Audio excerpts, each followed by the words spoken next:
শিশির মনির, আমি দোষী, আমি রাজসাক্ষী হতে চাই, আমি সবকিছু উন্মোচন করতে চাই, ট্রাইব্যুনালে বলেছেন চৌধুরী আব্দুল্লাহ আল মামুন।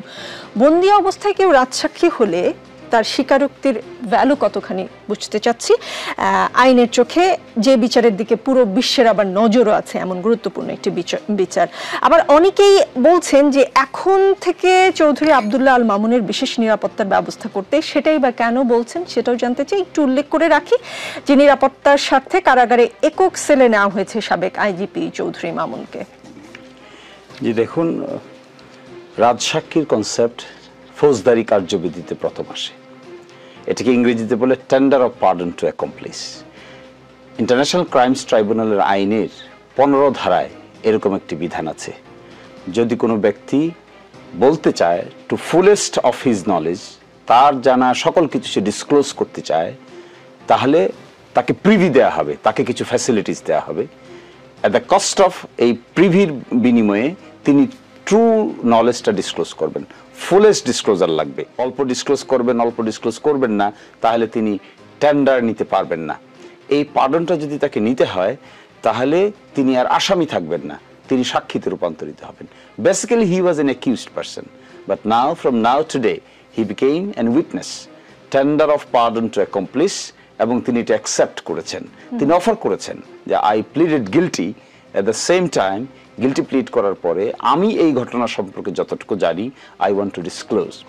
এর আগে তার একটা জবানবন্দি রেকর্ড করা হয়েছিল by the chief judicial magistrate Dhaka.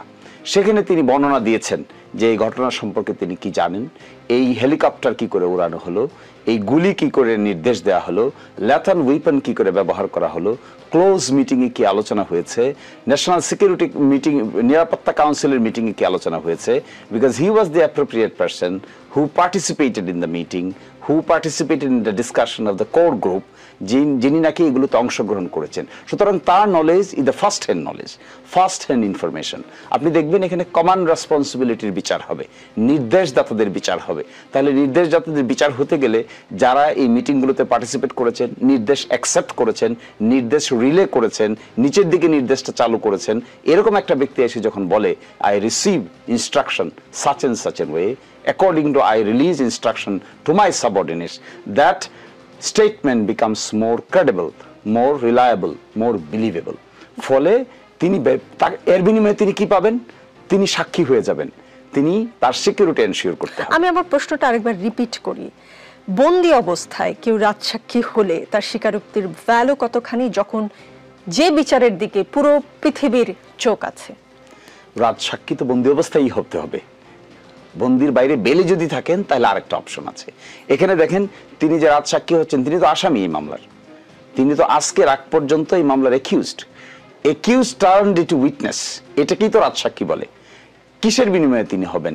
তিনি জেলে আছেন, জেলে থাকা অবস্থায় তিনি যদি রাজসাক্ষী হন, কিংবা বেলে থাকা অবস্থায় যদি রাজসাক্ষী হন, ইন্ডিয়ান সাবকন্টিনেন্টের ক্রিমিনাল প্রসিজিওর কোড 1898 এর বিধান অনুযায়ী 338 অফ সেকশন, তার অনুযায়ী তার এটার value is the same no matter he is in bail or he is in jail, immaterial. আর তার সিকিউরিটি এনশিওর করতে হবে, because this is a sensitive issue, many people are involved with হিম।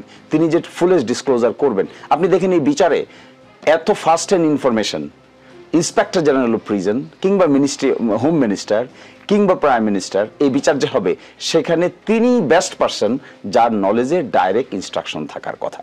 ফলে আমার বিবেচনা his statement will B A qualityful statement. He needs his security. At the cost of his statement, he will receive some benefit. He will not be accused. বিভিন্ন সরকারের আমলে 164 ধারায় জবানবন্দি নেয়ার বিষয়টা নিশ্চয়ই আমাদের মনে আছে। আমি আসবো আপনার কাছে।